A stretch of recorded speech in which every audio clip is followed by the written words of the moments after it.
بسم اللہ الرحمن الرحیم۔ السلام علیکم۔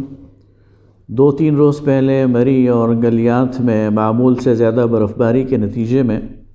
ایک آفت نے جنم لیا، اور اس آفت کے نتیجے میں 30 سے زیادہ انسانی جانوں کی ضیاع کا ہمیں ابھی تک معلوم ہوا ہے، اور اندازہ یہ ہے کہ اس سے زیادہ لوگ اس کا شکار ہوئے۔ اس المناک سانحے اور حادثے نے ایک دفعہ پھر قرآن کے وہ الفاظ ہمیں گونج کر سنائی دے رہے ہیں کہ فَاعْتَبِرُوا يَا أُولِي الْأَبْصَارِ، اے دیدہ و بینا رکھنے والوں، عبرت حاصل کرو۔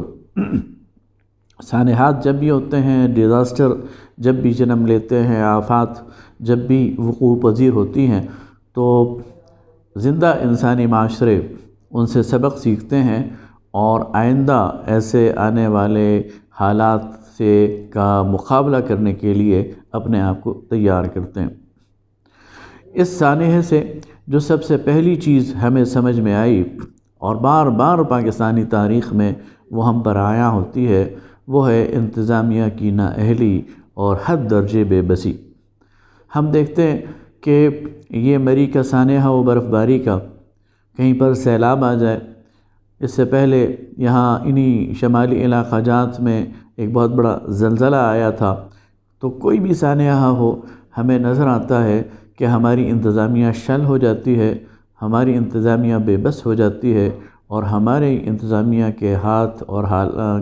سے حالات کنٹرول سے باہر نکل جاتے ہیں۔ تو کیا کیا جائے؟ پوری دنیا کے اندر آفات آتی ہیں، سیلاب آتے ہیں، برف باری ہوتی ہے، زلزلے آتے ہیں، آگ لگتی ہے، لیکن ان کا جو ڈیزاسٹر مینجمنٹ کا محکمہ ہے اور آفات سے مقابلے کا محکمہ ہے، وہ مستعدی دکھاتا ہے، تیاری ان کی پہلے سے موجود ہوتی ہے، ان کے پاس مشینری موجود ہوتی ہے، اور وہ چند گھنٹوں کے اندر حالات کو نارمل کر دیتے ہیں۔ اب یہ جو برف باری کا مسئلہ تھا، تو یہ 3-4 ہفتے پہلے سے اس کے بارے میں پیشن گوئیاں کی جا رہی تھیں۔ محکمہ موسمیات وہ بتا رہا تھا کہ اس دفعہ بارش اور باد و باران کا ایک سلسلہ وہ جنوری کے پہلے ہفتے میں آئے گا، تو اس کے لیے پہلے سے تیاری کی جانی چاہیے تھی، اور خاص طور پر ہماری حکومت ونٹر ٹورزم کی بات کرتی ہے اور شمالی علاقہ جات کی طرف لوگوں کو اٹریکٹ کرتی ہے، اور یہ کہتی ہے کہ وہ آئیں، بلکہ پوری دنیا کے لوگوں کو مدعو کرتی ہے۔ یہ تو بہت بڑی بات ہے کہ اس میں کوئی غیر ملکی نہیں تھا، ورنہ پوری دنیا کے اندر جو جگ ہسائی ہونی تھی پاکستان کی، اور پاکستان کی ٹورزم کا جو بھانڈا پھوٹنا تھا پوری دنیا کے اندر، اللہ تعالیٰ نے اس سے ہمیں محفوظ رکھا۔ تو پہلی بات تو یہ ہے کہ ہماری حکومت، اس کی کیپیسٹی نہیں ہے، وہ مقابلہ نہیں کر سکتی، وہ تیاری نہیں کرتی۔ اس کی وجہ کرپشن ہو، اس کی وجہ نااہلی ہو، اس کی وجہ عدم توجہ ہو، اس کی وجہ انتظامی اور اداروں کی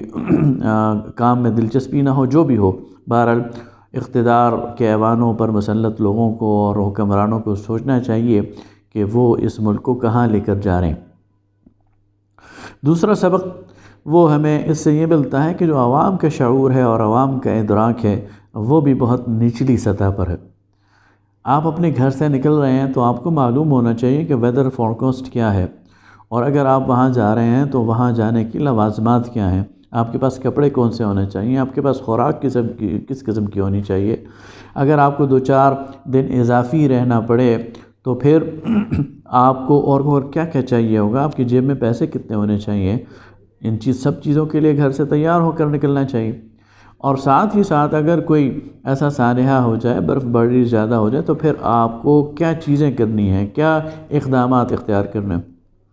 تو ہمارے معاشرے کے اندر یہ جو ڈیزاسٹر کے حوالے سے ہمارے لوگوں کے اندر شعور اور آگہی یہ بہت کم ہے۔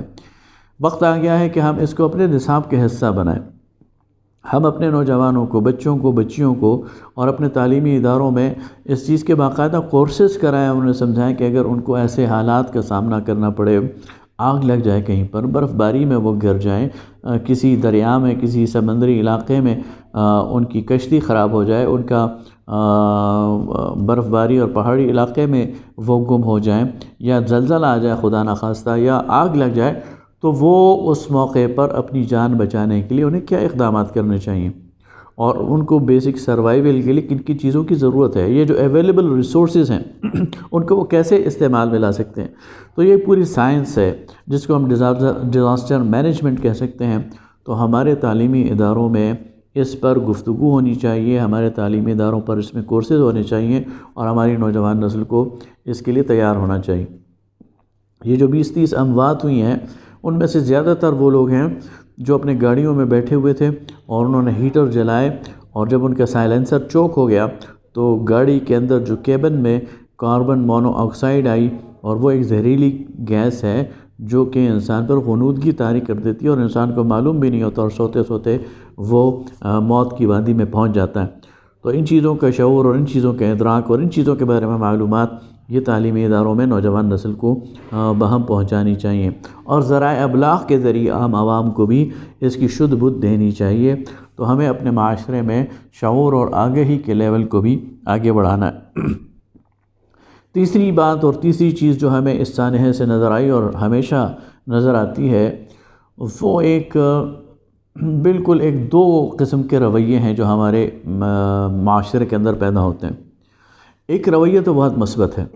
ہماری پوری قوم جس طرح ری ایکٹ کرتی ہے انسانیات پر وہ مثالی ہے۔ ہم نے 2005 کے زلزلے میں بھی دیکھا، ہم نے 2009، 10، 11 کے سیلابوں میں بھی دیکھا، اور ہم نے مری میں بھی دیکھا کہ جو ہی یہ سانحہ ہوا تو پوری قوم نے ری ایکٹ کیا، اور لوگ اپنے گھروں سے نکل گئے، خیراتی ادارے اپنے گھروں سے نکل گئے، رضاکار اپنے گھروں سے نکل آئے، اور انہوں نے لوگوں کو ریلیف پہنچانے کی کوشش کی۔ اس پر ہم اللہ کا شکر ادا کرتے ہیں۔ لیکن دوسری طرف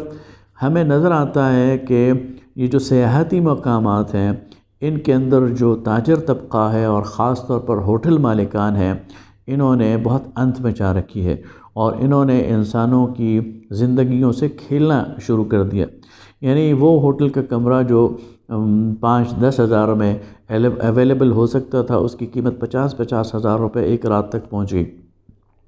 اور کسی کو گاڑی کو دھکا لگوانا ہے تو اس کے لیے 4,000 اور 5,000 روپے مقامی لوگوں نے وصول کرنے شروع کر دیے، اور کسی کو 1 گھنٹہ ہیٹر کے سامنے بٹھانا ہے تو اس کے بھی 1,000 روپے وصول کرنے شروع کر دیے۔ تو یہ جو قصاب والا، اور یہ جو درندگی والا، اور یہ جو یعنی اس کو میں کیا کہوں کہ یہ جو رویہ ہے یہ بھی ہمیں اپنی قوم کے اندر نظر آتا ہے، اس کے تاجروں کے اندر نظر آتا ہے، اس کے یعنی ان ہوٹل مالکان کے اندر نظر آتا ہے کہ لوگوں کو وہ لوٹنا شروع کر دیتے ہیں اور لوگوں کی زندگیوں سے کھیلنا شروع کر دیتے ہیں۔ حالانکہ ہونا یہ چاہیے تھا کہ جو ہی انہیں احساس ہوا کہ لوگ گھر گئے ہیں اور لوگوں کے لیے اب یہاں سے نکلنا ممکن نہیں ہے، تو وہ اپنے دروازے کھول دیتے لوگوں کے لیے، اور حالوں میں اور اپنے پورے بالکونی میں اور ہر جگہ پر جہاں ان کو جگہ ملتی تھی لوگوں کو ٹھہراتے، اور لوگوں کو اس کالمیٹی سے اور اس آفت سے بچانے کی کوشش کرتے۔ اور ایک دفعہ اور ہمیں اپنی حکومت اور کارندوں اور اداروں کے حوالے سے ان کی جو سخت دلی ہے وہ بھی سمجھ آئی کہ اس پورے علاقے میں 2 گورنر ہاؤسز ہیں، اس علاقے میں بے شمار ریسٹ ہاؤسز ہیں، اس علاقے میں بے شمار کالجز ہیں، بے شمار ہاسٹلز ہیں، اور بہت سارے رہائشی یونٹس ہیں، اور اس میں آرمی کے بہت سارے ادارے ہیں، پولیس کے بہت سارے ادارے ہیں۔ ان کو چاہیے تھا کہ اپنے دروازے کھول دیتے اور لوگوں کو وہاں پر ایڈجسٹ کرتے۔ بچے بلک رہے تھے، خواتین بلک رہی تھیں، اور مرد جو ہے وہ پریشان تھے۔ تو اگر یہ سب وقت پر ٹائملی ری ایکٹ کرتے تو شاید یہ اموات بھی نہ ہوتی، اور لوگوں کو اس مصیبت سے نکلنے کے لیے ایک ریلیف بھی مل جاتا۔ لہٰذا اس سانحے سے باقی سانحات کی طرح ہمیں سیکھنا چاہیے، ہمیں اپنی استعداد کو بڑھانا ہے، اپنی قوت اور صلاحیت اور اپنی کیپیسٹی کو ڈیولپ کرنا ہے، اور اپنے اندر انسانی رویوں کو جنم دینا ہے، اپنے اندر انسانی رویوں کی تشکیل کرنی ہے کہ جب بھی ہمارے جیسے انسان وہ دکھ میں اور مصیبت میں مبتلا ہوں تو آگے بڑھ کر ان کی مدد کرنی ہے۔ بہت شکریہ۔